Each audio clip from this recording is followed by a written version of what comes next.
Live. Welcome, ladies and gentlemen, to the Thursday, November 5th, 2020 meeting of the Planning Commission for the City of Santa Fe. I'm Jack Hyatt, the chair, and we'll be leading this meeting. First of all, we'll start with a roll call. Melissa, would you take the roll, please? Yes, Chair Hyatt, Here.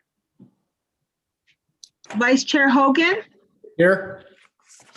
Commissioner Clow, Present. Commissioner Faulkner, Present.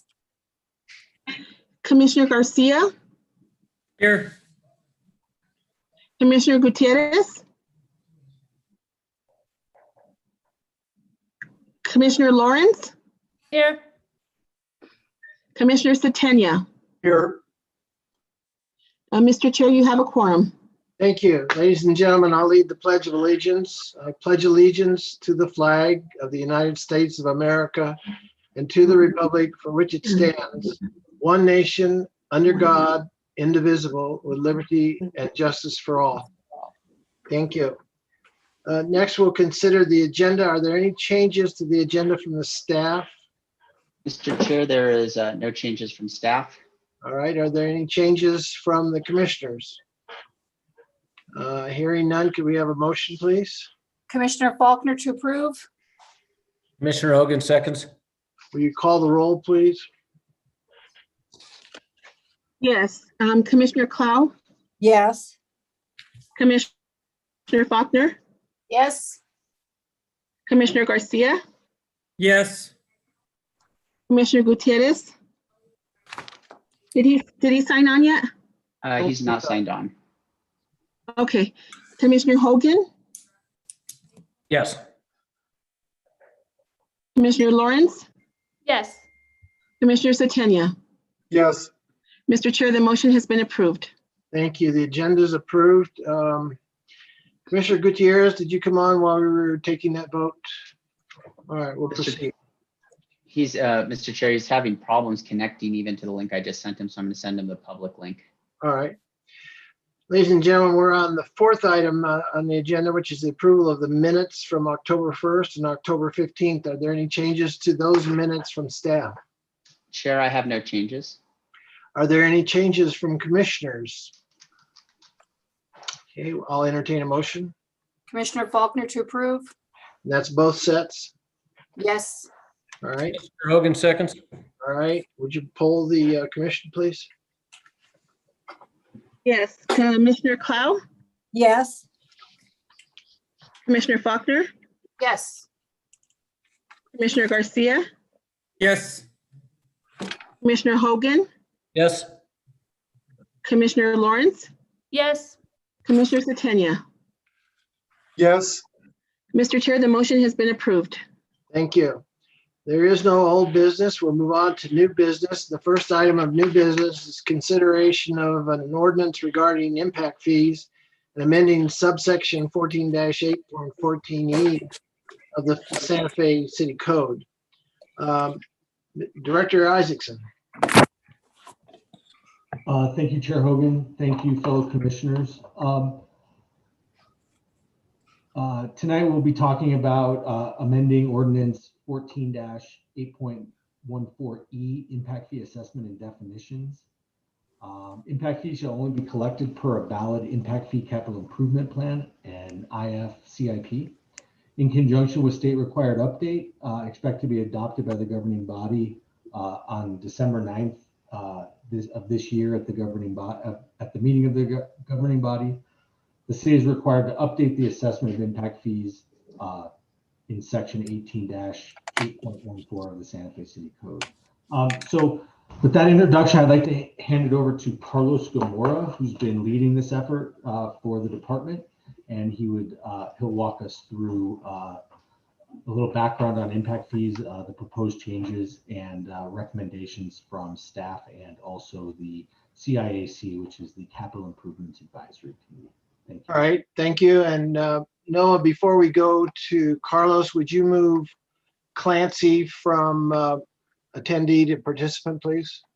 Yes, Chair.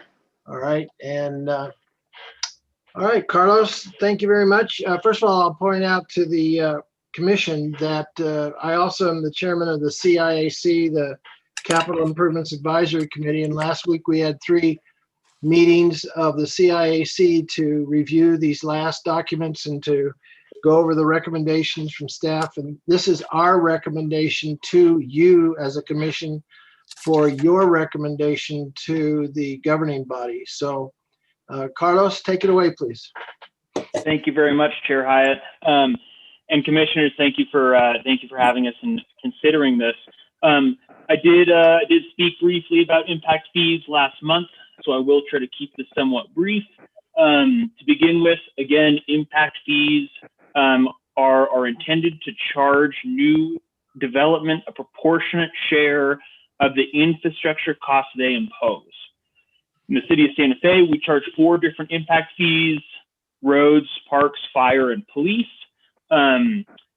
Past funds have been used for a lot of different large and small projects. Future funds are planned to be used for new park bathrooms, for playground and exercise equipment, different roadway improvements, and expanding the storage capacity for fire and police departments. The CIAC is the group that's tasked with overseeing the collection, assessment, and update of impact fees. We have worked very closely with the CIAC, which Chair Jack Hyatt is also the chair of that group as well, to develop this plan and this ordinance. Looking first, so the context, so we have an existing plan that was adopted in 2014. This plan ends in 2020. That's the context for why we're trying to update this. We have to update it per state law. We need new fees that reflect the new plan that's moving forward. The 2014 fees are no longer accurately providing us with a good level of infrastructure funds. And so that's what this task is. There's 2 different parts that are kind of running concurrently. The first is the passage of this plan, IFCIP. And the IFCIP is not directly under the Planning Commission's purview, so we're not going to spend too much time going into that. But in summation, the IFCIP, what the Planning Commission really needs to know is that in summation, it really creates this table, this 2020 maximum calculated fees. That's really what we're using right now, is this table of maximum calculated fees. And those calculated fees are supposed to kind of estimate the cost of what the city has to pay to provide new infrastructure. So maximum calculated fees is supposed to get at what the cost is to provide new infrastructure. The second item, and this is the item that's actually under the Planning Commission's review, is the impact fee ordinance, the ordinance that we're proposing.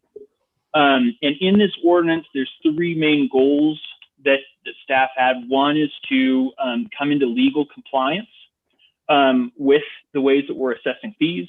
The second is to avoid any drastic changes. I mean, create a real predictable way that we're transitioning from one set of fees to another. And the third is to try to consider some of the naturally increasing infrastructure costs that we haven't quite assessed since 2014. The ordinance has 2 main parts. In 2021, we're proposing to assess fees that are relatively similar to 2014. Again, hoping that we're not actually creating too many drastic changes that are impacting the development, existing plan development.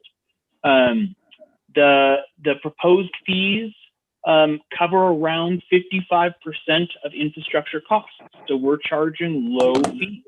And for 2021, we're proposing to maintain that level of low fees. However, try as we might to get close to 2014, we still are seeing a lot of variation.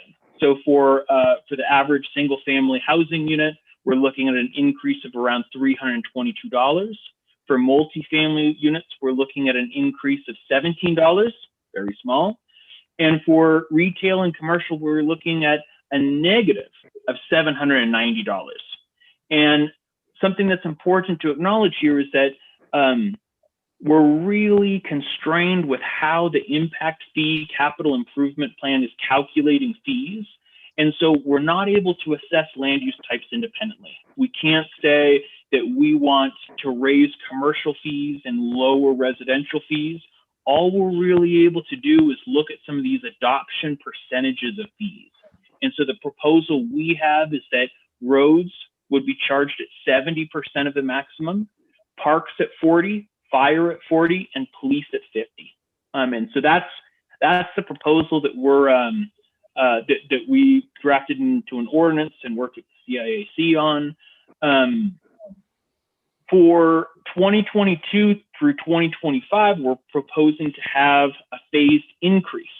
And so we are proposing that annually, residential fees for residential units would increase around $300 to $600.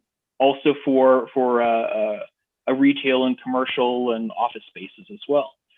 And the intent of this is to start catching up with some of the increasing costs of providing new infrastructure. Again, right now we're covering around 55% of the total calculated estimated infrastructure costs.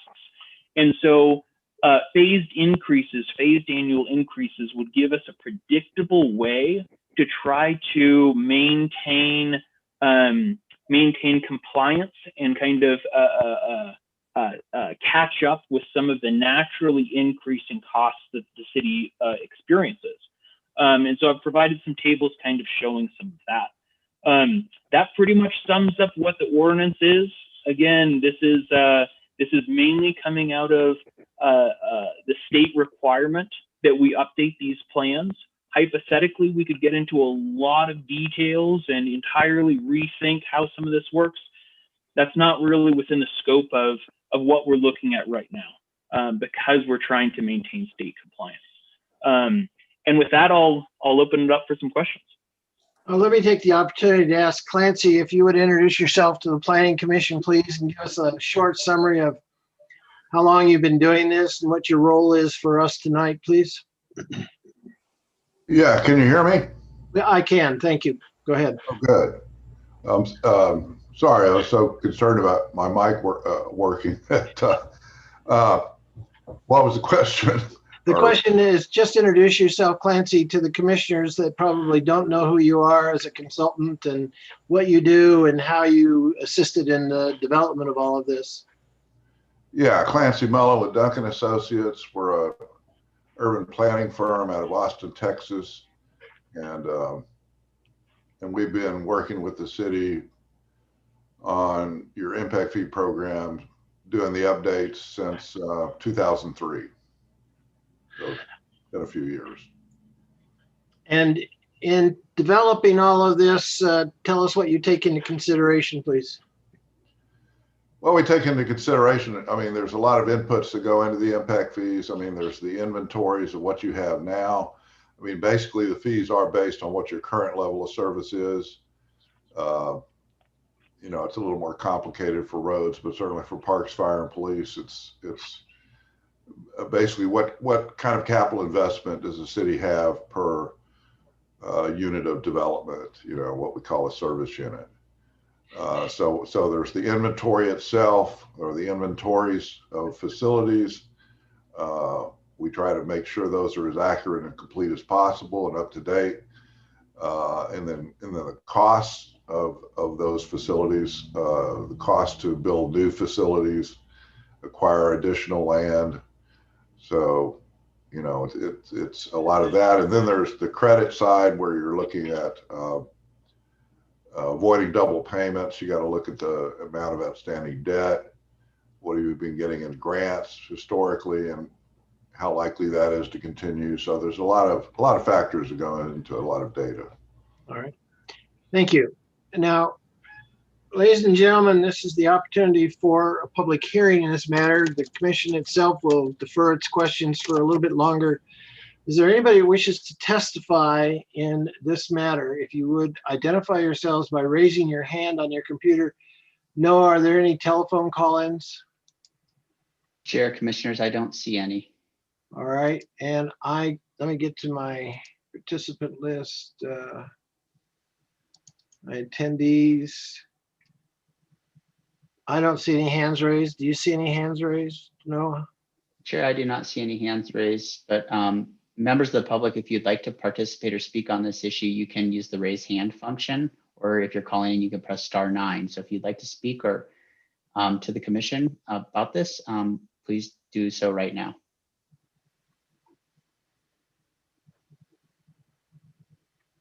All right. I see no hands. Do you, Noah? I do not. All right. So back to the commissioners. Commissioners, do we have any questions? And if so, I've lost the right hand screen. Let me see. It looks like Vice Chair Hogan has his hand up. How come I can't see that? And Chair, before we go to questions, can I also, I do want to also notify the Planning Commission that that since the packet was published, we have created a new packet with some small updates to the ordinance and to, I believe, just the ordinance for your review. And so we do have a change to that. And so I could also discuss some of the changes that we made in the ordinance as well. We will be asking for Noah, Sally, I'm not sure if it's an amended version or what exactly we want the commissioners to phrase, but we are looking at an updated ordinance. And the updates are minor? The updates are relatively minor, Chair Hyatt. I can go through some of those. The main portion of it was that it limited the time frame for the phased increases, and then it directed us to new service areas. So we're actually showing what those service areas are now and creating references to that. Besides that, I don't believe that there are actually any changes.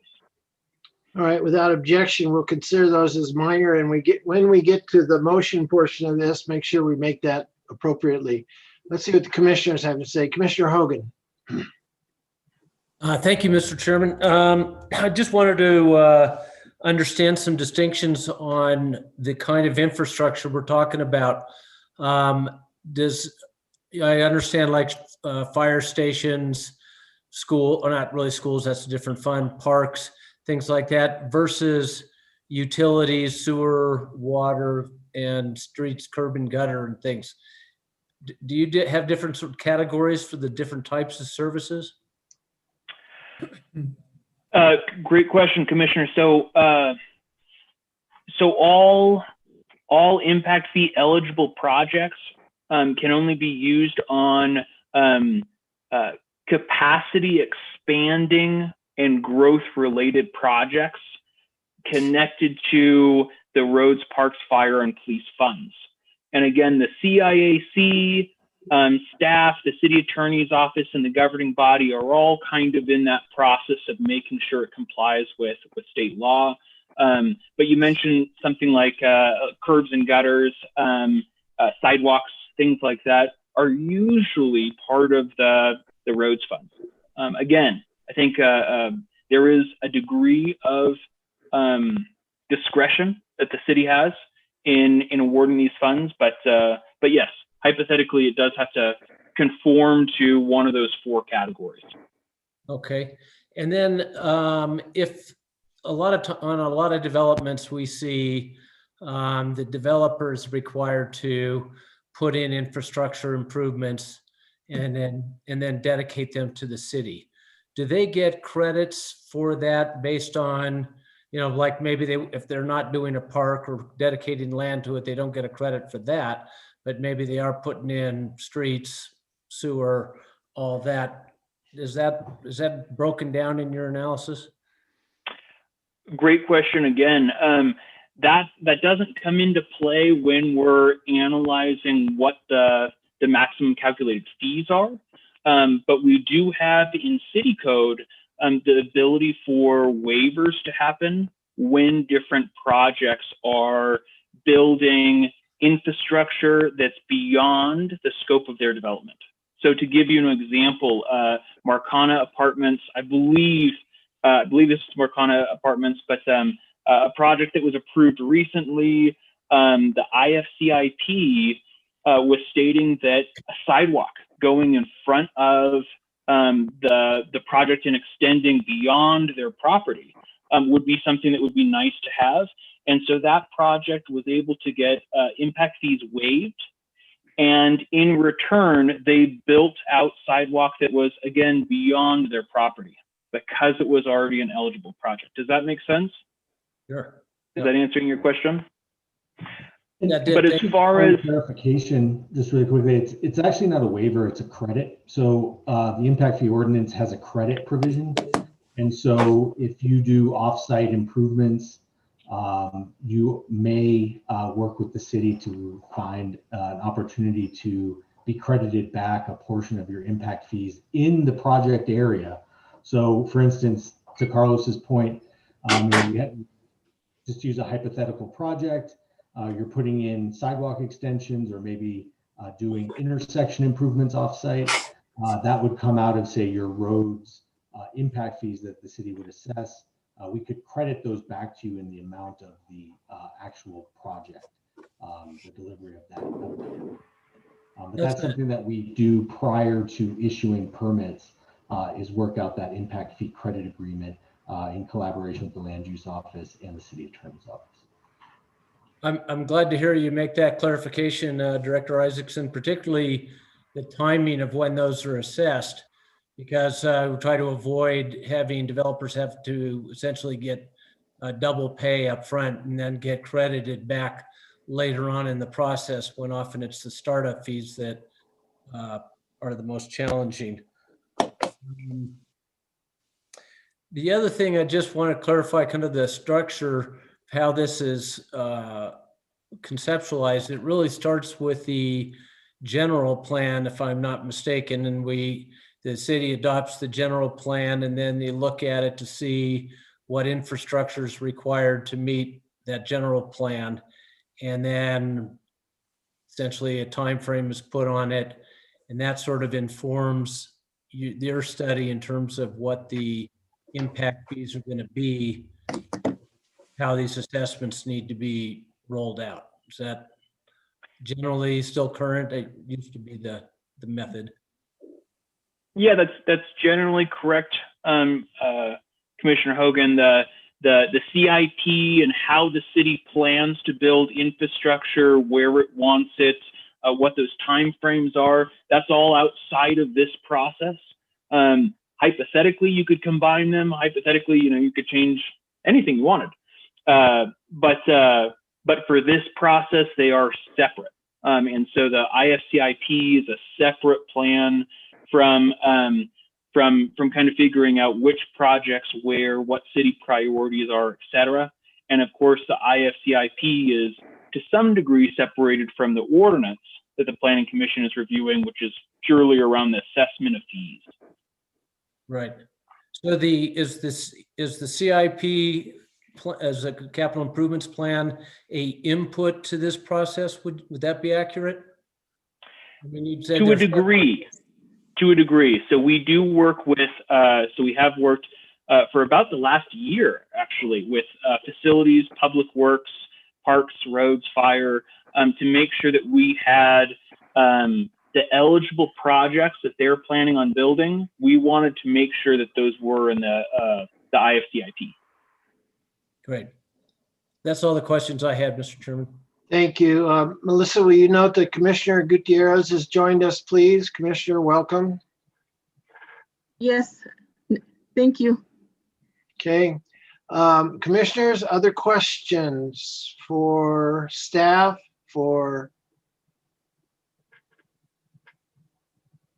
Clancy, anybody? All right, so theoretically, our motion will be to recommend to the governing body the adoption of the assessment plan as proposed by staff and with minor amendments as mentioned by Director Isaacson. Is that correct, Sally? Good enough? I think so. Yeah. Good enough for government work? Thanks, All right. Move, Mr. Chairman. All right. Vice Chair Hogan moved. Who seconded? Second, Commissioner Faulkner. All right. Would you poll the commission, please, Melissa?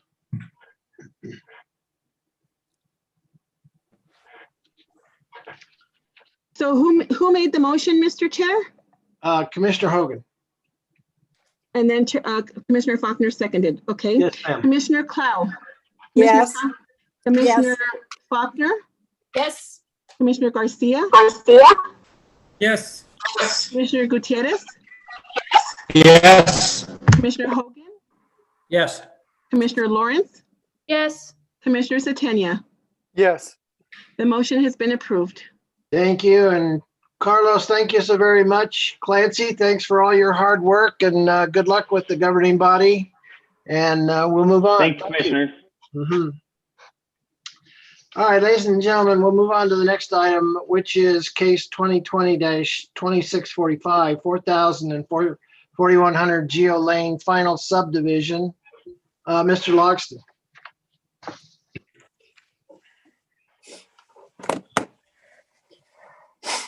Sorry, I was muted. Thank you, Mr. Chairman and Commission. It's a pleasure to be here with you again. So yes, once again, this is case 2019-2645 or 2020. That's an error. 2645, 4,100 Geo Lane final subdivision. John Reeder is the agent for GeoPark LLC, the owner, requesting approval of final subdivision plat for 42 single-family residential lots at 4,000 and 4,100 Geo Lane. The properties are zoned R5 and total approximately 8.59 acres.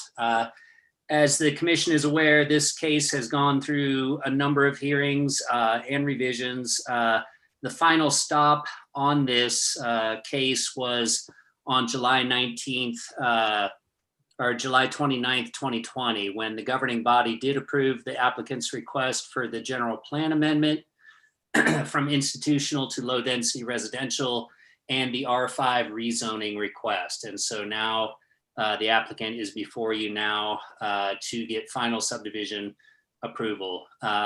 Just as a brief summary, if you remember, the applicant at Planning Commission meetings had agreed to several things in and above or over and above what staff would condition, and those things namely are that the covenants for the subdivision would include a prohibition on accessory dwelling units. The deeds used to convey lots would include a prohibition on accessory dwelling units as well. The covenants would preclude the placement of any manufactured home that exceeds 5 years of age and place requirements on how they are anchored and so forth and finishes.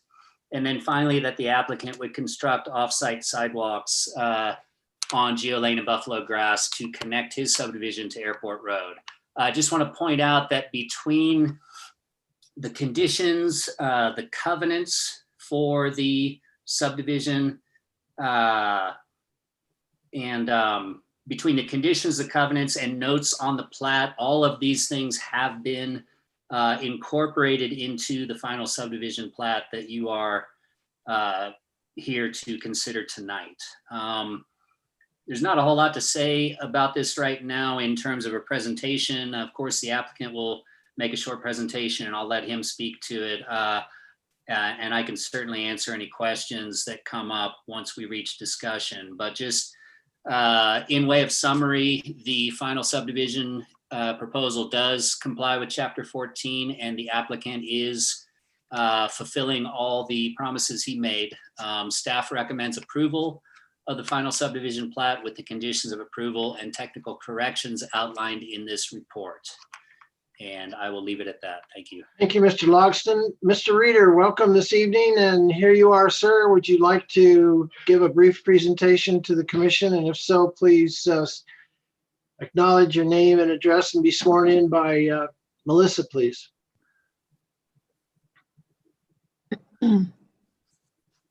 You'll have to unmute yourself, John. Mr. Reeder? He's muted. Okay. Yes, Chairman Hyatt. Thank you. Thank you. Do you swear under the penalty of perjury that the testimony you're about to give is the truth, the whole truth, and nothing but the truth? I do. Thank you. Please state your name and address for the record. John Reeder, 824 Gonzales Road, Santa Fe, New Mexico, 87501. Thank you. Hi, John. Here we are. Chairman Hyatt, yes, here we are. Thank you very much. Other commissioners, thank you all also very much. I appreciate your being here to hear us. As Lee said, there's really not a whole lot to say at this point. We've been before you 3 times already. This is number 4. We've also been to City Council. We have tried to incorporate as many, if not all, of the feedback and recommendations we had from the commissioners as well as the public. A couple of little things I would mention. The extension of the sidewalks up to Airport Road along Geo Lane and Buffalo Grass Road. We weren't sure previously if we had enough right-of-way existing to actually do that. We've looked into it. It does appear that there is enough right-of-way to get that done. There's a couple of technical problems with the need for a retaining wall on Geo Lane, but we still think we can make it work. Also, Buffalo Grass Road, where it meets Airport Road, doesn't quite line up with the way it was designed, and we might have to change some curb and gutter there, but we're also willing to do that and relocate some mailboxes, but it does in general look like it will work. So I think we can, follow through on that.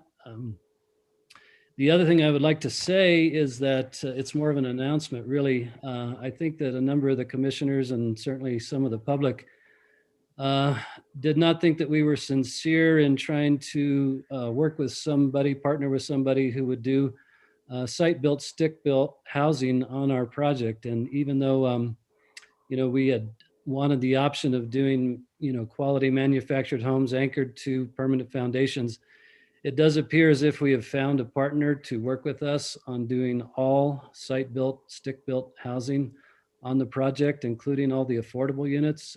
We have entered into a letter of intent agreement that should be followed soon by an actual purchase agreement. Twilight Homes of New Mexico, which has done some very quality projects in the area.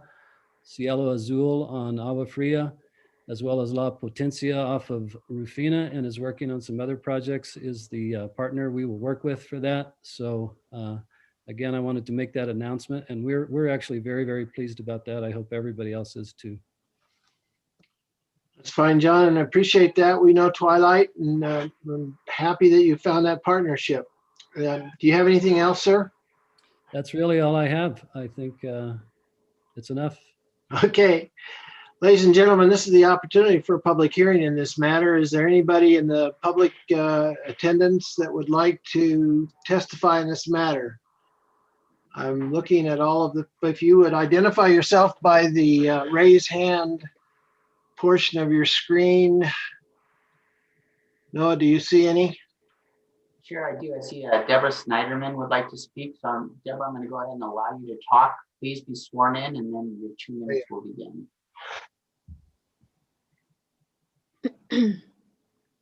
Deborah, if you'll unmute yourself, please. All right, go ahead. Hi. Let everybody know that I'm moving. Hold on. Okay, Ms. Hold on. Snyderman, I'm going to go ahead and swear you in. Oh, okay. Do you swear under the penalty of perjury that the testimony you're about to give is the truth, the whole truth, and nothing but the truth? Yes, I do. Thank you. Please state your name and address for the record. My name is Deborah Snyderman, and my address is 3810 KSK Lane, Santa Fe, New Mexico, 87507. And I need to tell you that Helen Chavez is also here sharing my computer, so she'll need a turn as well. Is that okay? All right. Deborah, I think that'd be fine. Is 2 minutes okay? Can you do this in 2? And I think so. okay. Our main concern has been the traffic issues,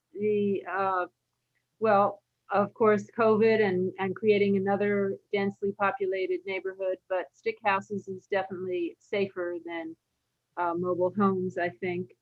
But I did want to let people know that I am going to move because of what's happened to this neighborhood, and not that anybody would care, but I just, my life was totally disrupted by the changes that have occurred. And so I am concerned about the people that are staying and the safety, the traffic, all the U-turns that are necessary either to get in or to get out.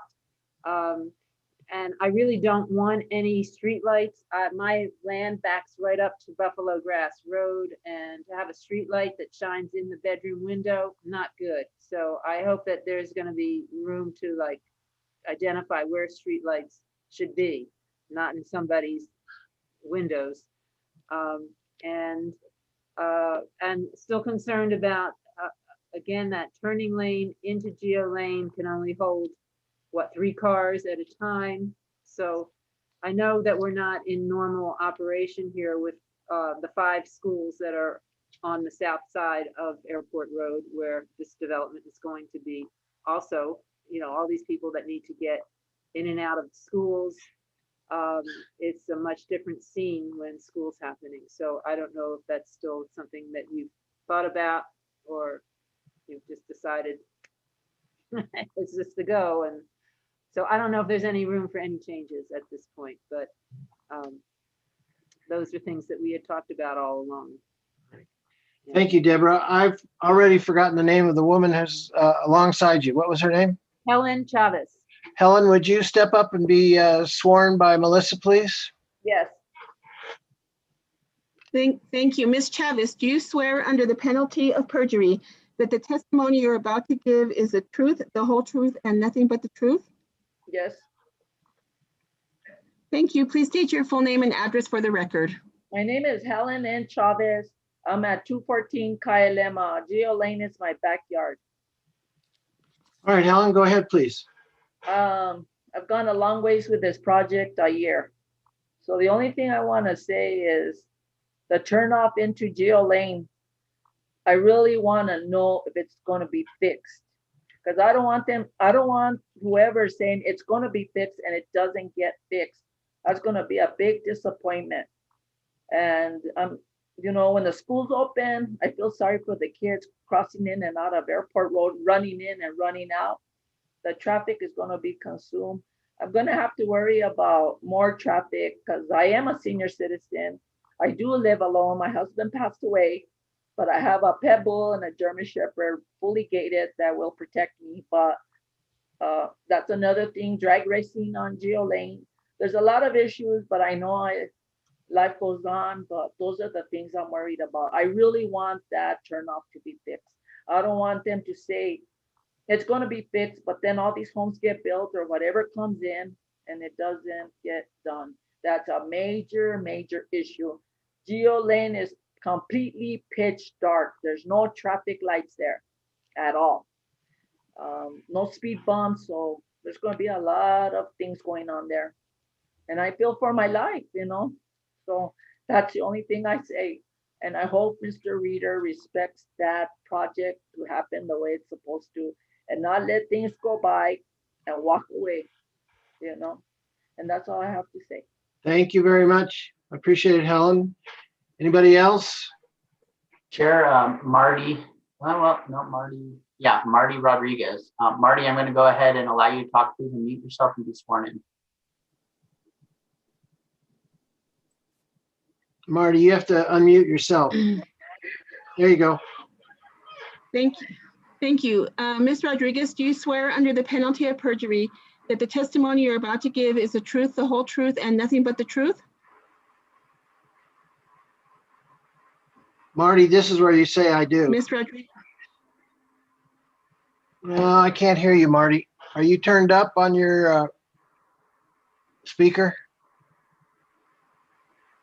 No. What do you suggest, Noah?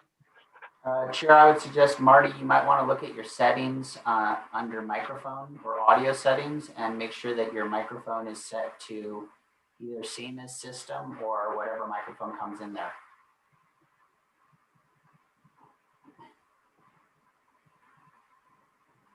What do you think, Marty? Are you coming on?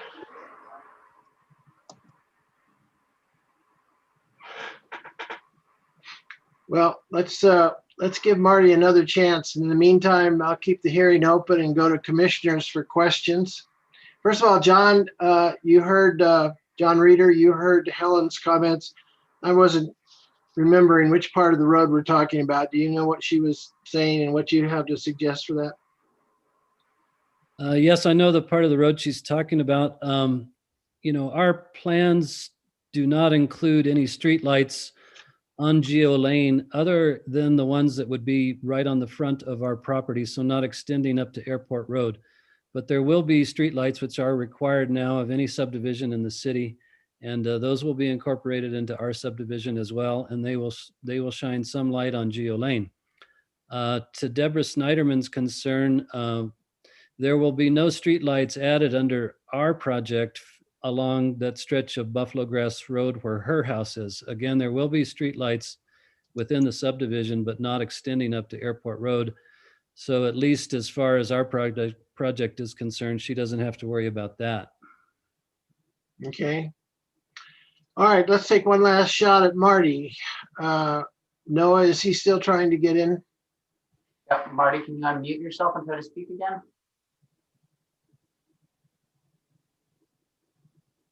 Marty, you must be able to hear us because you're following instructions. Can you speak to us and let us see if we can hear you?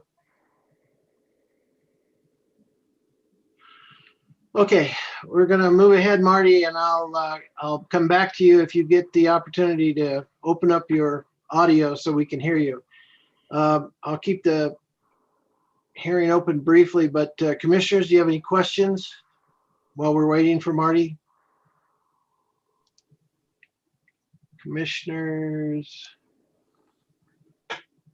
Noah, do you see any hands raised? Sure, I do not see any hands raised. Ah, there we do. Brian Gutierrez. All right, Commissioner Gutierrez. Thank you, Mr. Chair. I had to steal my son's Chromebook to attend this meeting. I was having technical difficulties with the other computer. I hope your son charges you for this. Well, it officially belongs to St. Michael's High School. Don't tell anybody. Okay. Mr. Reader,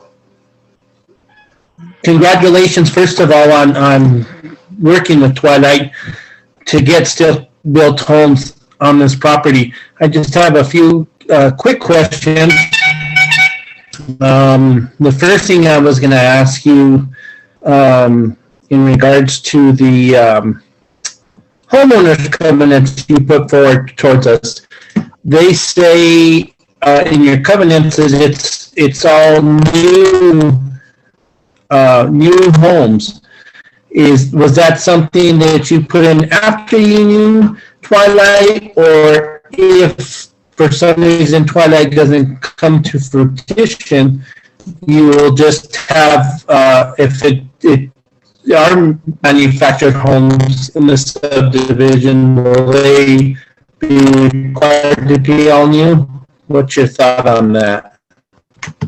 I think I understood your question, although the audio on my end is coming through very poorly. That's maybe my computer. And your audio is low, John. We need you to boost yours.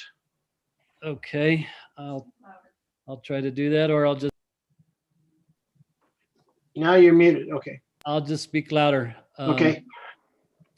So yes, we largely adopted Twilight's covenants, but we had to tweak them a little bit to meet, the requirements that we had agreed to, the things we had agreed to. One of those was that we would not allow manufactured homes that were greater than 5 years old. However, we decided, for the purposes of meeting that condition that we agreed to, that we'd actually strengthen it.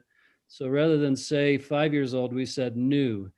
We don't expect that clause to ever be invoked, but we thought just in case it ever should, we'd have it even stronger than what we had agreed to. And so we said, in the case of any manufactured unit that may get approved by the architectural committee to be placed on a lot, it would have to be new, not 5 years old, not 3 years old, but new only.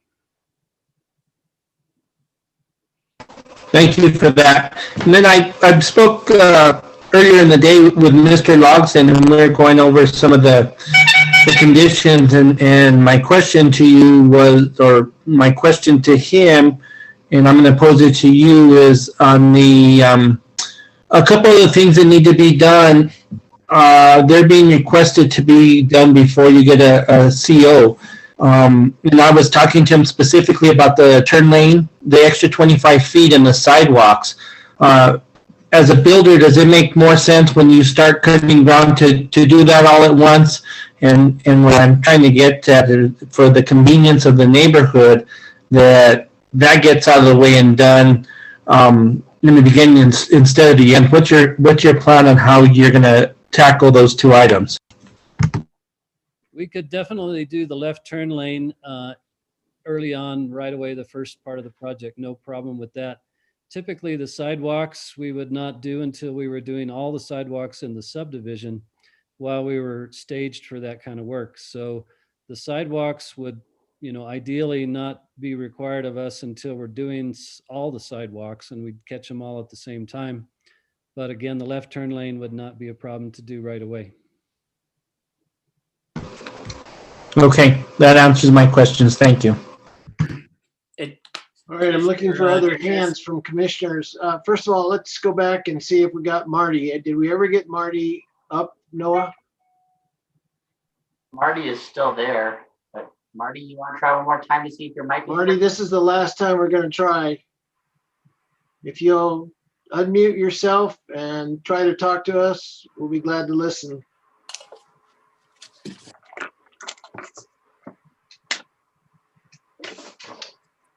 Okay, I'm sorry, Marty, we're going to have to move on. Ladies and gentlemen, this is going to close the public hearing session. So commissioners, other questions? And if not, are you ready to move ahead? I'll make a motion, Janet Commissioner Cloud. Clow. Yes, I move that we approve the final subdivision for case number 2020-2645 with the conditions of approval and technical corrections as outlined in this report. Commissioner Satania will second. Commissioner Satania seconded. Melissa, would you poll the commission, please? Yes. Commissioner Cloud? Yes. Commissioner Faulkner? Yes. Commissioner Garcia? Yes. Commissioner Gutierrez? Yes. Commissioner Hogan? Yes. Commissioner Lawrence? Yes. Commissioner Satania? Yes. The motion has been approved.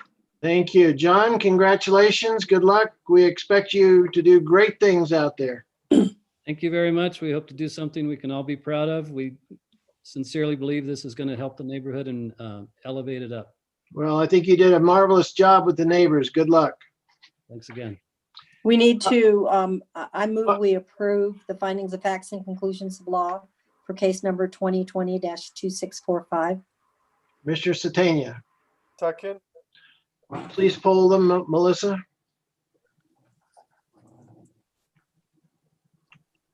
Commissioner Cloud? Yes. Commissioner Faulkner? Yes.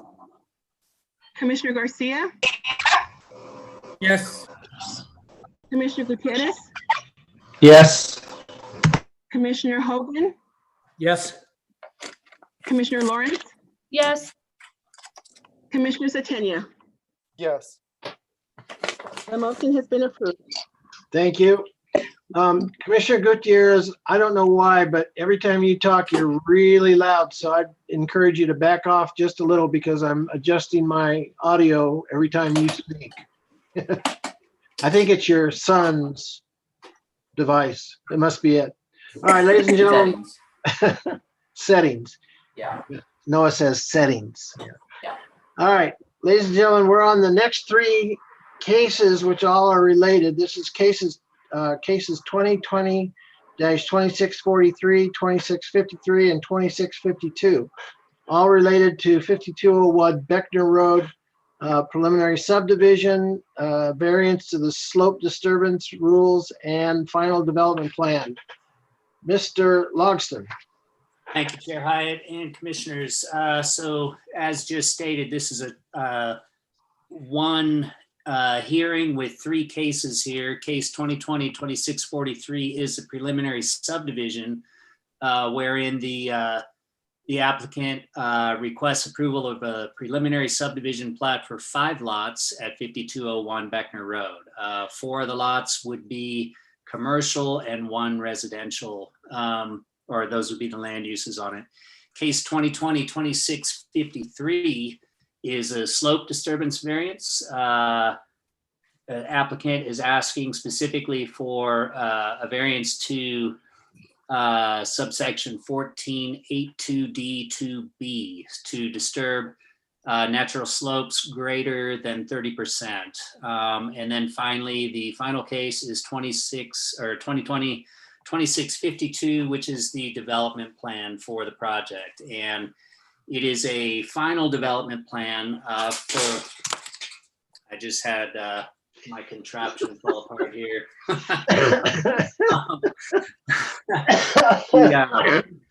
The development plan is a final development plan. Phase 1 is very detailed for the multifamily apartment community.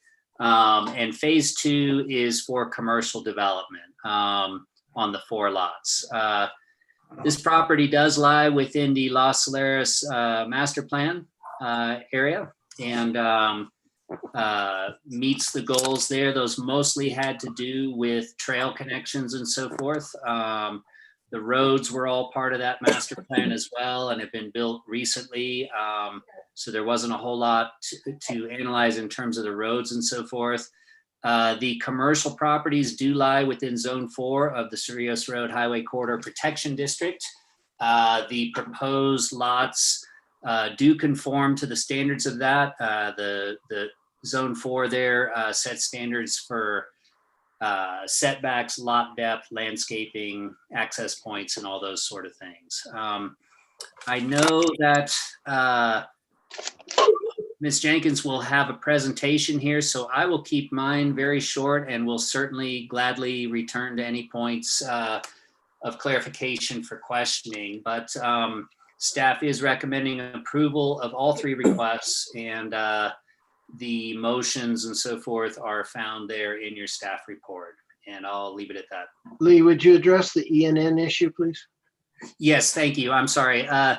The ENN, Noah attended in my absence. And if you note in the staff report, we mention that there was one, but there are no exhibits regarding the ENN. And the reason for that is that there really were no residents that attended that ENN or Joe Citizen. It was really like members of the press, real estate agents, and they mostly just asked questions about the apartments, market rates, unit breakdowns by bedroom, things like that. So in this digital age, we don't have sign-in sheets. There really were no concerns expressed by anybody. It was really just questions about the project and the proposal. So we did not include an exhibit with anything because there just really wasn't much to say. Thank you. Good evening, Ms. Jenkins. The floor is yours, ma'am. Thank you, Chair Hyatt. I'm Jennifer Jenkins with Jenkins Gavin here this evening on behalf of Abacus Capital Group in request for preliminary plat, development plan, and variance approval for a proposed. Swear you in. Yeah, I'm sorry. I'm trying to break into. Thanks. Okay, do you swear under the penalty of perjury that the testimony you're about to give is the truth, the whole truth, and nothing but the truth? I do. Thank you. Please state your name and address for the record. My name is Jennifer Jenkins. The address is 130 Grant Avenue, Suite 101, Santa Fe. Also joining me in the meeting this evening is Eric Cornelius and Mike Gomez with Santa Fe Engineering, who would be available to answer any questions as well. And so I'm going to go ahead. I'm going to go through my presentation, fairly quickly. And then I think, best use of our time is to give you the opportunity to ask any questions that you may have. So I'll go ahead and share my screen and get that pulled up. Okay, and there we go.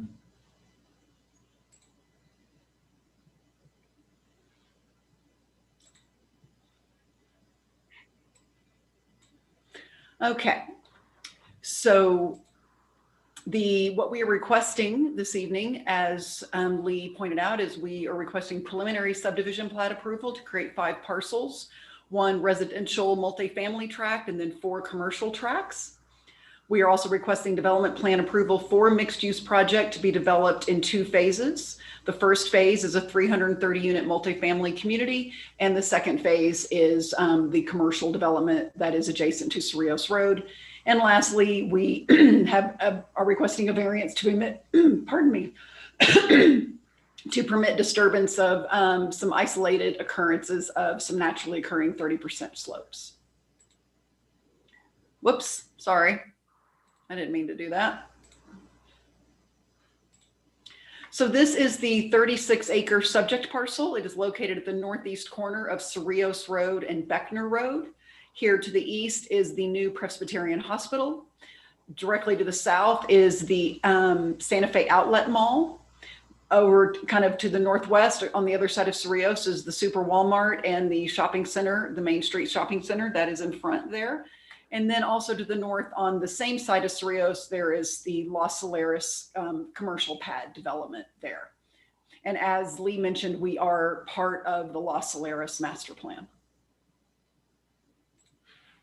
So the property is zoned C2, which is the red here. So as you can see, we're in pretty much a sea of C2, if you will, in this area along the Cerrillos corridor. And all of the uses we are proposing, the multifamily as well as the commercial uses, are permissible in the C2 zone. So this is the overall site plan. So to the west, we have Cerrillos, we have Beckner Road to the south, and then we have Wellness Way to the east. And Wellness Way does curve around, it's kind of off the map here, and intersect with Cerrillos Road a little further north, and that is the signal at Herrera Drive. So on the west side of Cerrillos, that's Herrera Drive. That does lead to the Super Walmart Shopping Center. And on our side on the east side of Cerrillos, it is Wellness Way. So this is phase 1, which is the 330 unit apartment community here. There are 2 access points proposed. The primary access is going to be here to the north. That is aligned with an existing access into the Presbyterian Hospital campus. And then we have a secondary access here, which will just be used for residents. That is also aligned with the main entrance into the Presbyterian campus. And then there is this existing roundabout here at Beckner and Wellness. The commercial parcels, see, we have 3 parcels that front on Cerrillos, and this is very similar to the pattern of development that, as you see in Los Solares as you go further north. And so the access is going to be off of Beckner here. And so we have the 3 parcels that front on Cerrillos, and then we have a potential hotel parcel that's a little larger here at the back. And we also will have an access point directly from Cerrillos Road that is consistent with the Los Solares master plan. So we will be building a new southbound left turn lane into the site, and we will be building a new northbound right turn lane into the site as well. There will be no left out privileges here. So this access point is going to be limited to right in, right out, and left in turning movements only. And then obviously this access here has access to the signal at Cerrillos and Beckner. And our access point here is going to be limited to right in, right out. So we will not have left out privileges in this location. And we do not yet know exactly who the commercial users are going to be here, but the vision for this property and the users that we've reached out to and are having dialogue with include these types of uses. We're working very hard to attract a small grocer interested in a pharmacy as well, and then dining, and then a potential hotel in this location.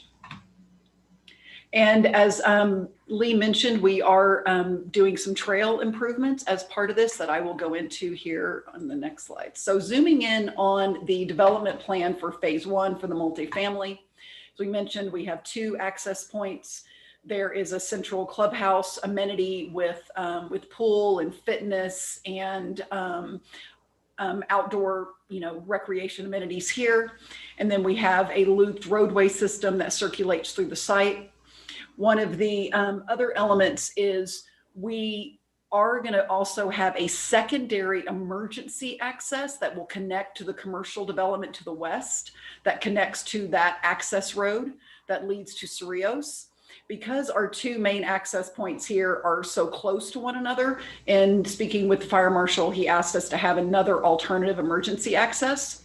And this is being designed as a pedestrian connection to the commercial. We really are trying to create a very pedestrian oriented environment here. And so this will be a 20-foot drivable surface in order to accommodate a fire truck. But again, it's being designed so it looks like a trail. And obviously it'll be gated, and there will be also a pedestrian gate here to allow residents to access the commercial services in phase 2. And there is an existing sidewalk along Beckner, and that let me go ahead and show you that. So, whoops, what am I hitting that's making the full screen go away? I'm not quite sure what I'm doing there, but I got to stop doing that. So this is the existing Beckner Road. Here's the roundabout, and here's the edge of the hospital campus. So this is an existing 5-foot sidewalk, and it terminates right about here. And we are going to widen this out to a 10-foot concrete multimodal trail. So it made more sense to do that instead of leaving the sidewalk and then putting an asphalt trail adjacent to it. The city actually prefers concrete trails where they can be done. So in we worked with Public Works closely on this, and the MPO as well is aware of this, that we're going to take the existing 5-foot sidewalk and widen it to 10 feet and then extend. And then as part of phase 2, this will extend all the way to Cerrillos. And then in phase 2, we're constructing a trail that runs along adjacent to Cerrillos Road that connects to this trail system here that goes out towards the Cerrillos I-25 interchange. So we really have a nice continuity of the existing trail network in Los Solares and in the area moving to the south. So this is architecturally the direction we're going on the apartments. It's sort of a contemporary take on a territorial style architecture. The buildings are 3-story buildings, and maximizing outdoor space opportunities with every unit having a patio or a balcony, and working with a variety of stucco colors really to create a lot of architectural interest.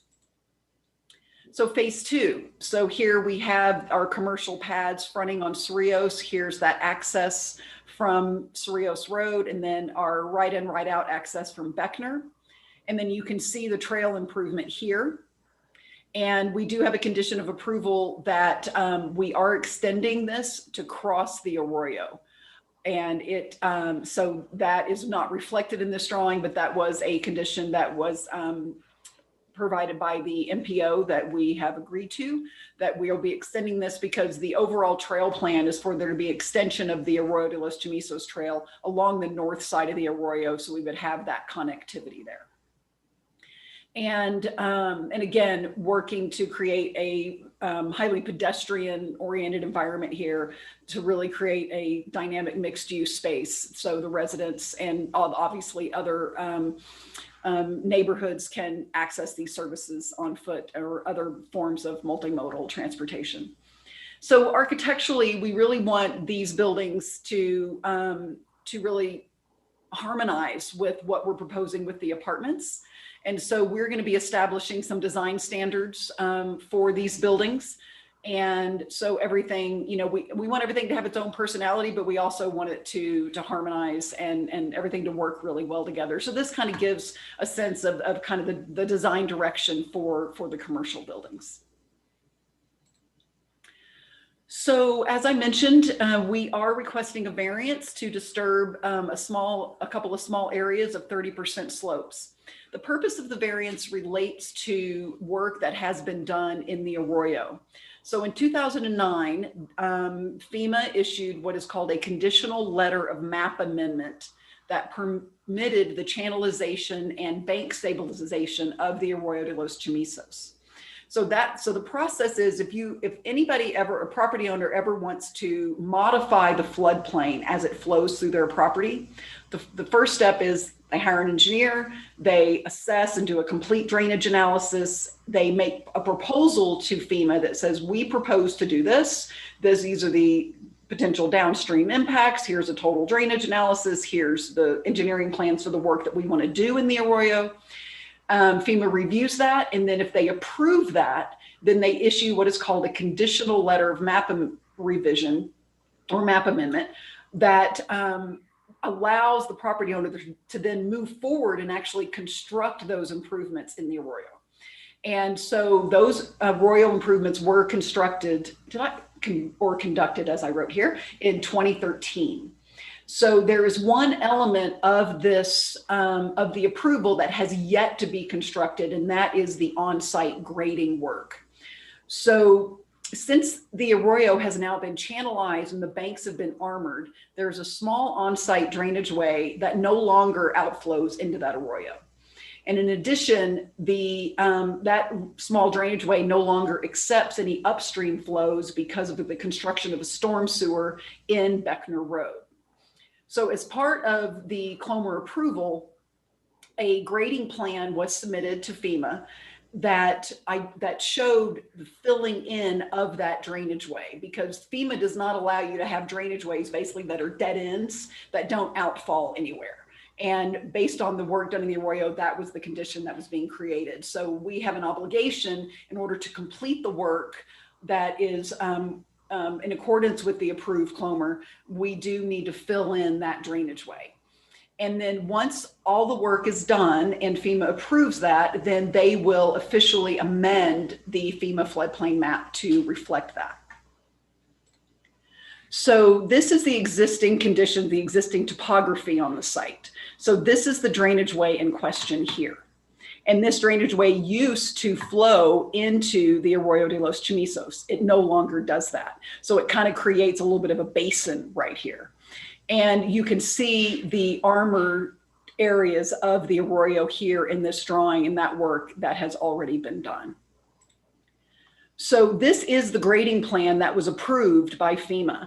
And these lines here are the finished grades. So this shows that this drainage way is going to be filled in. So these are all those finished grades. And so this is the work that needs to be implemented as part of the grading for the site. So outlined in blue here, once this work is done, the original floodplain boundary was down here. And once this last piece of the work is complete in terms of the grading activities, outlined in blue here is going to be the new floodplain boundary that will be reflected on the official map. And identified here, so this is the slope analysis for phase 2. So really these 30% slopes don't exist in phase 1, they just exist in phase 2. And these are the isolated little occurrences that will be disturbed in order to complete the grading work in accordance with the Clomer. And it's a little over 1,000 square feet. So it's quite minimal. And that completes my presentation. So I'd be happy to stand for any questions. Do you have some of your experts with you tonight? I do. I have Mike Gomez and Eric Cornelius with Santa Fe Engineering, should there be any questions. All right, thank you. Ladies and gentlemen, this is the opportunity for the public hearing section of our commission meeting tonight on these 3 items. Is there anybody in the audience that would like to testify in cases 26, 45, 43, I'm sorry, 43, 53, and 52?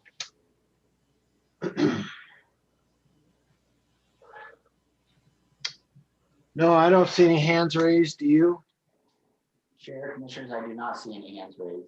All right, so we'll close the public hearing and open it to commissioners for questions to the applicant or staff. And go back to panelists and wait patiently.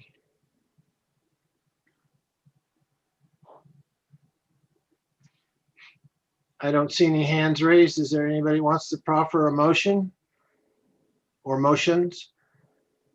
Commissioner Clow. Yes, if there's no discussion, then I would move that we approve the preliminary subdivision plat for case number 2020-2643, subject to the conditions of approval and technical corrections recommended by staff. Commissioner Faulkner to second. Lee, should we do all 3 of these at the same time?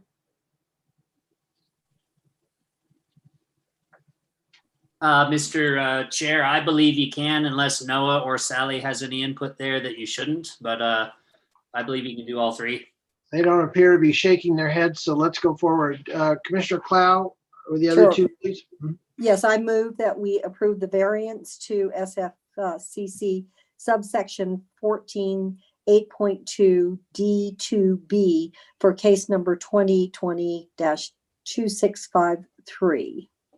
Commissioner Faulkner to second. And I move that we approve the final development plan for case number 2020-2653, subject to the conditions of approval and technical corrections recommended by staff. I think this is 26/52. 2653. 5.3 was the variance. 5.2 is the final development plan. Okay, I'm looking at, there's an error. Chair, That's fine. Commissioners, I suggest that the order of operations for if there's going to be approvals would be the first approval would be the subdivision plat. The second approval would be the variance. The third approval would be the development plan because the subdivision plat enables the land to have the development on it and the variance allows it to move forward. So that would be the order, sir. I think that's the order she intended, 43, 53, 52. Is that correct? There's an error in the handout. All right. Commissioner Faulkner, was that you? All right. Commissioner Faulkner seconds all of those three. Melissa, will you poll the commissioners, please, on all three? Yes. Commissioner Clow, Yes. Commissioner Faulkner, Yes. Commissioner Garcia, Yes. Commissioner Gutierrez, Yes. Commissioner Hogan, Yes. Commissioner Lawrence, Yes. Commissioner Satania. Yes. The The chair motion has been recognizes. approved. Thank you, Melissa. The chair recognizes Commissioner Clow for findings of fact. I move that we approve the findings of fact and conclusions of law for case numbers 2020-2643, 2020-2652, and 2020-2653, which is Exhibit A2. Commissioner Faulkner to second. Melissa, poll the chair of the commission, please. Sure. Commissioner Clow, Yes. Commissioner Faulkner, Yes. Commissioner Garcia, Yes. Commissioner Gutierrez, Yes. Commissioner Hogan, Yes.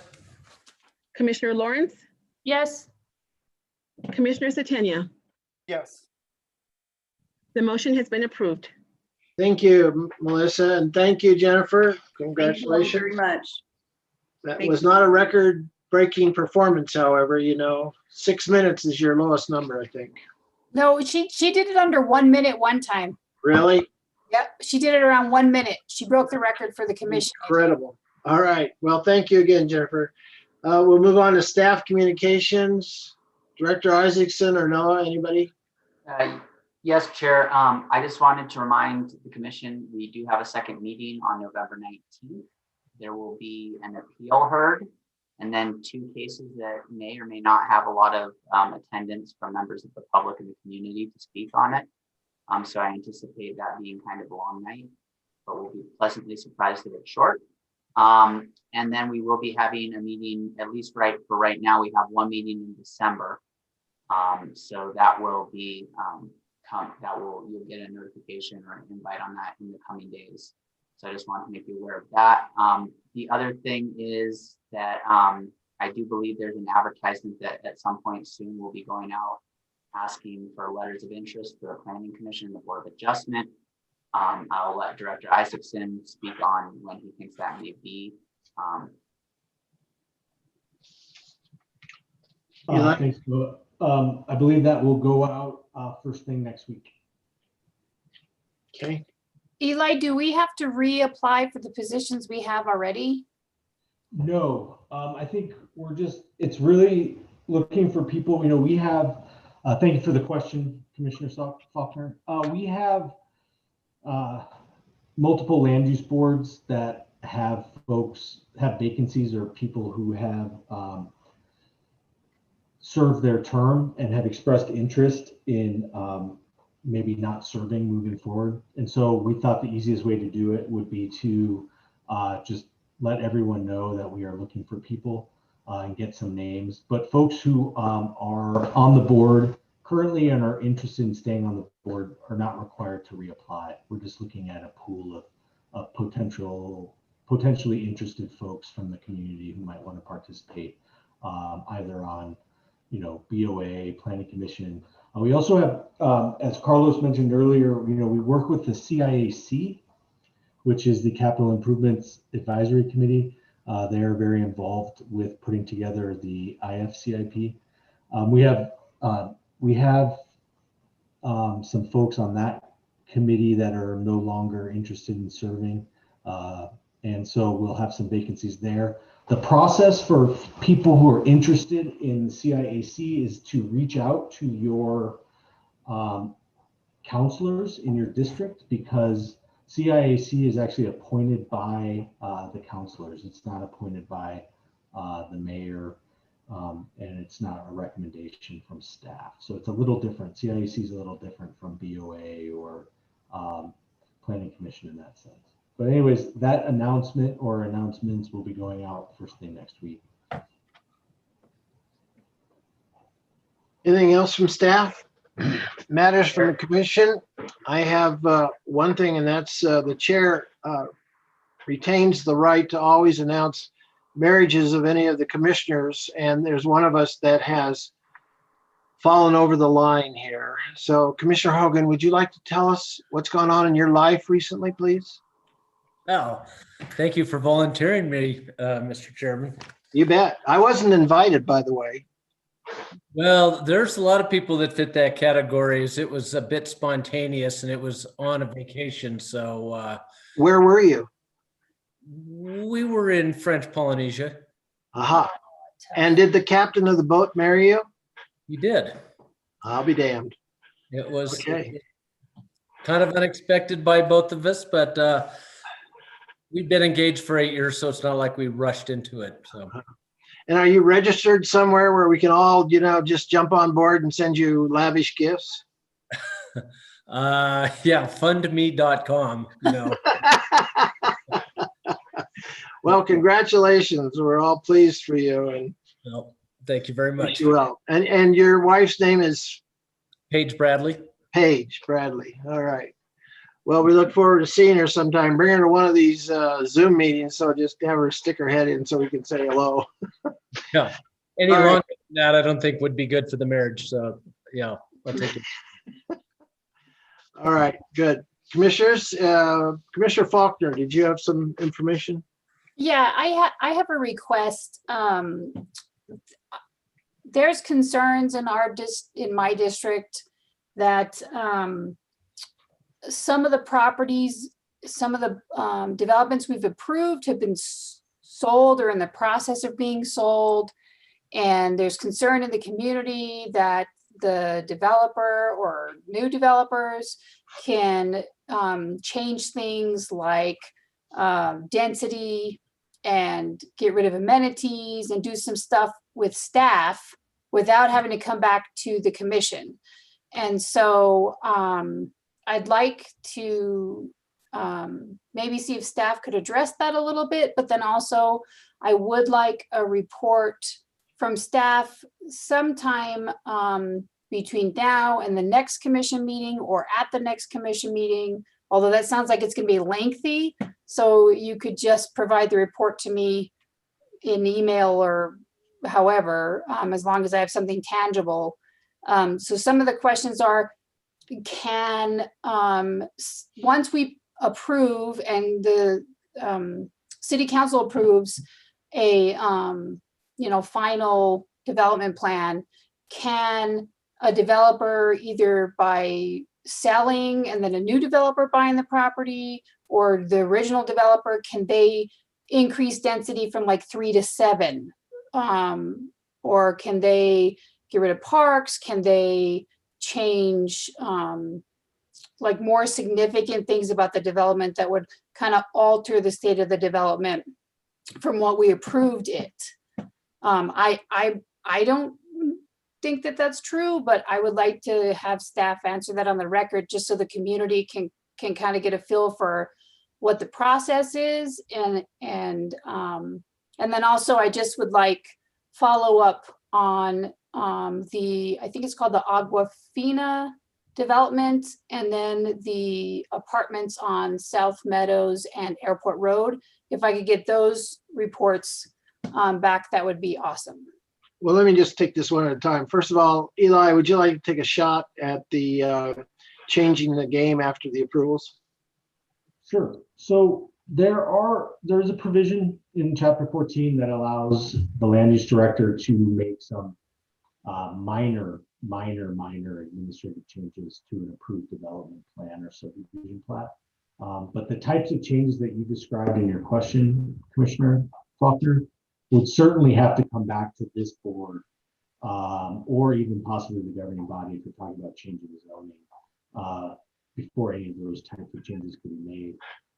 And just because a development plan or the entitlements on a piece of land changes hands, oftentimes it's not uncommon for property owner to go through the entitlement process and then sell that quote unquote project to another entity to actually do the work.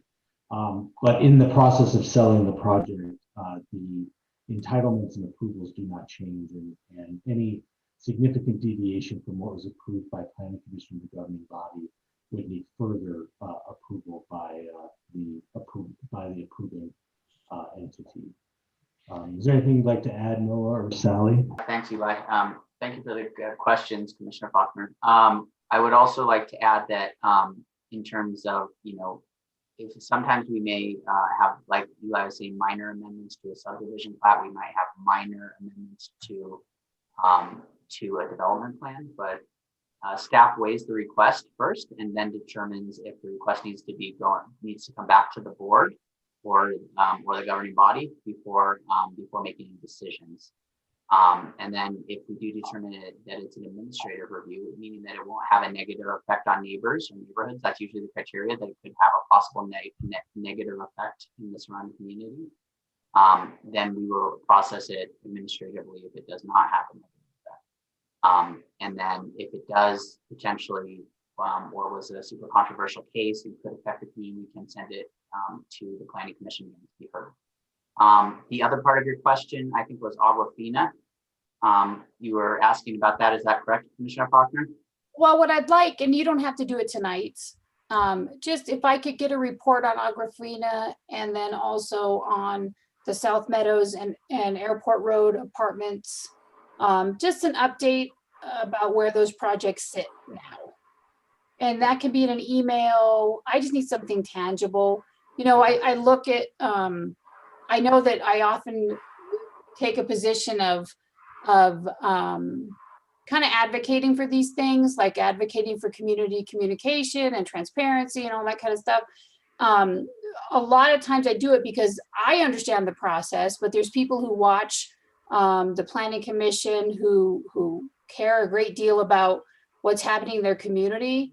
And when I feel there's an opportunity for staff to be able to communicate to the community via these meetings, I'm going to ask some questions that I'm hearing from the people in my district, so that they can get an answer on the record about these things. And I think that only helps to improve the communication between the city and the community, and helps improve trust on all levels with regard to development. So yeah, that's so I can answer just some of it right now, and then I can email you on as well. I can tell you Aguafina was approved for the rezoning request and the general plan amendment. Or I think it was just the rezoning. No, it was a rezoning and an ordinance amendment and a general plan amendment. It was approved by the governing body at their special meeting that was held on October 22nd. And there were some questions, and but we don't have the subdivision turned in right now. So there's not a preliminary subdivision plat that is under review yet. We do anticipate that forthcoming, and it will come before this board again when it does. And then also in terms of the apartment complex that was approved by the planning commission that was going to go on Airport Road and South Meadows, We have not recorded a plat for that yet. I still think they're working through some of their red lines and conditions of approval, but we have not recorded a plat for that as of yet. And if I'm incorrect on that, I will address that to the commission, but I'm almost positive that's where it stands right now. And so just to be abundantly clear, there cannot be significant changes in things like density, amenities, I don't know, whatever else the significant things are. Density and amenities seem to be the big ones that people are concerned about, without projects coming back to the commission for approval, regardless of change in ownership of property, et cetera. That's correct. And Commissioner, I did pull up the code provision on this that I know we've been following. I know Director Isaacson's been following, and there's a section of the land use code that kind of spells out the authority of all the land use boards and the governing body and the land use director.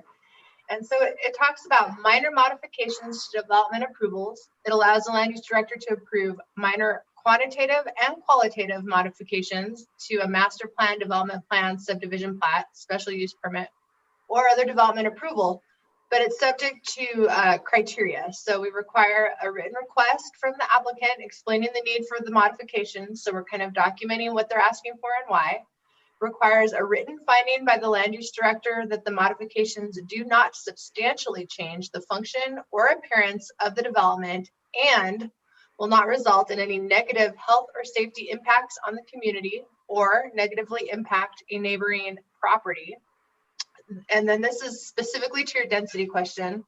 Minor modification may not allow increased density or uses that are not otherwise approved. And it has to comply with the other provisions of the code. So those are the criteria that we apply. There's obviously a little discretion in there. There's no discretion in terms of density and uses. And then determining, when are you going to have a negative impact? Obviously that requires some evaluation, but those are the. So when it comes to amenities, if I can just jump in really quick, Commissioner Faulkner, I mean, specifically about the multifamily project at South Meadows and Airport Road that had the two commercial pads out towards Airport Road. One of the ideas there was that a local coffee shop would occupy one of those spaces. We don't have any control over who the ultimate tenant is in that building. And so, if there's concern in the community that maybe, say, a Starbucks or some other type of business, we don't have control over that. We would make sure that it conforms to all the restrictions of the Airport Road overlay in terms of fast food apparatus and equipment out towards the street and all of that. But we couldn't deny a different type of tenant there because it was pitched as a potential local coffee shop, if that makes sense. No, that makes sense. And that part, I think community needs to get comfortable with the fact that you really can't limit business activity to that degree. Like you just can't. It's not, I don't think it's even legal to do that. So Sally, could you do me a favor? There's a community activist group in Tierra Contenta that really just focuses on presenting facts to the community, and it doesn't take positions generally on an issue. Is it possible that maybe you could send me that little snippet of the code? And they have a really awesome thing on Nextdoor News called Did You Know? And it's a way of educating the community about issues like this. And so if you can send me that little snippet, then they can possibly put it up on Did You Know to help communicate and educate the community about these things. No problem. And one of the things, again, I call for patience from the commission, but there's a lot of development happening in our district. And the biggest thing to me is that there's a lot of misconceptions. There's a lot of lack of trust between the community and the city. And if we can all work together as a team to get information out there to kind of dispel some of these concerns that aren't fact-based, but are reasonable concerns if you don't know everything about the situation. But I think I'm going to continue to ask for information on the record and then try to get information out to the community to try and help build the relationship back again so that as we try to improve our community, we don't run into miscommunication and conflict when it's not necessary. So thank you all for indulging me on this effort. Thank you, Commissioner Faulkner. Any other commissioners? Anything from anybody? Just Commissioner Garcia had oh, his hand. Commissioner Satania. I think Commissioner Garcia had his hand up for a while now. Oh, really? I didn't see your hand, Lee, but let me just hear from Dominic first. Yeah. I just want to comment that I will be recusing myself on one of the cases at the next meeting. I believe it's been set at the inn potentially for that purpose, but it's the Vista de la Sierra preliminary subdivision plan that will All be right. presented. So Thank I you. just wanted to include that. Okay. Commissioner Garcia. Thank you, Mr. Chair. Once again, thank you all for your work tonight. You know, Commissioner Faulkner, appreciate your comments and thank you for those clarifications from staff. I too have been asked by certain people in the community about certain developments that are happening in our district, in our area, about potential changes in what was originally presented. And, you know, therefore I can agree that changes in density is something that has to come back to us. You know, concerns in terms of stick-built houses versus manufactured housing versus things such as that. Some of the developments, one specifically was the development near Las Acequias, and I don't know if that's the Aquafina subdivision or not, but you know, people have raised questions about that. And so, you know, just going forward with developments, and once they're approved and are resold for potential more profit and so on and so forth, which is, it's not the profit that bothers me, but sometimes the changes in what might be, was originally presented and then now is what comes to fruition. If anybody can follow up on that, thanks. We'll certainly include that sort of information in the report. Commissioner Faulkner, if you, you know, if you have specific questions you'd like to ask or answer, in this feedback you get from staff, if you could shoot us an email, like with specific points that, you know, if you're hearing something very specific from your constituents that, you know, you want to address, you know, please send that to us, because we'll make sure to try to answer that as precisely as we can. Speaking about Aquafina, one of the things that came up in that case, and Sally, please correct me if I misspeak, but you know, we approved the rezoning aspects and changed the ordinance, but we did not approve the findings of fact. And the reason why we didn't do that was because we wanted to update the findings of fact to reflect a covenant between the developer of Las Acequias, or excuse me, of Aquafina, and the homeowners association of Las Acequias, so that we could get the site-built homes, but also some questions about fences and walls separating the two developments. So that is kind of how we are working to safeguard the concerns of that neighboring neighborhood, and make sure that there aren't options for future developers to go back on their commitments to the community. And I just want to chime in on that and kind of emphasize that under state law, we cannot condition as the city a condition for site-built homes. We are required by law to treat site-built and manufactured housing the same for purposes of our zoning decisions. And so that is something that we just cannot do as a city. In the Aquafina situation, we have a property owner and a development project where they are coming on the record and repeatedly saying, we are dedicated to this. We want to find a way to ensure that this commitment would follow through. And what can we do as the developer proposing this project and asking for these development approvals to make sure that if we do end up selling this property, that those types of things will stay in place. And so they had their attorney there, and he proposed a covenant, a private covenant between the developer and the neighborhood association that would run with the land and require site-built housing. So it's a private agreement there, and there's some enforceability by the neighborhood association. So that was sort of a creative solution usually it would be better to attach conditions that we can to our entitlements here in our city process, but that's just something that we can't do in terms of manufactured housing. So I just want to emphasize that again, because it's been coming up a lot. And so that one presents a bit of a challenge to solve. And I think we came with a pretty creative solution at the city council meeting, but that's sort of the update on that piece. Did we finally sign the findings of fact? Did we approve them? The governing body's findings of fact and conclusions of law are on the agenda for approval on November 10th. This group approved findings of fact and conclusions of law, making the recommendations to the governing body. So those have been approved. Okay. And then they'll be coming back to you with the follow-up subdivision request. All right. Anything else, commissioners? Anything? I'm looking. I don't see anything. And so, Ms. Paez, you owe me some money, I believe. And so without that, I'll adjourn this meeting. Thank you all. See you in 2 weeks. Thank you, staff. Good night. I want to know what that was. We could have drug it out if we thought there was a bet on it. What was Well, No you new know, wagers. No. baby needs a new pair of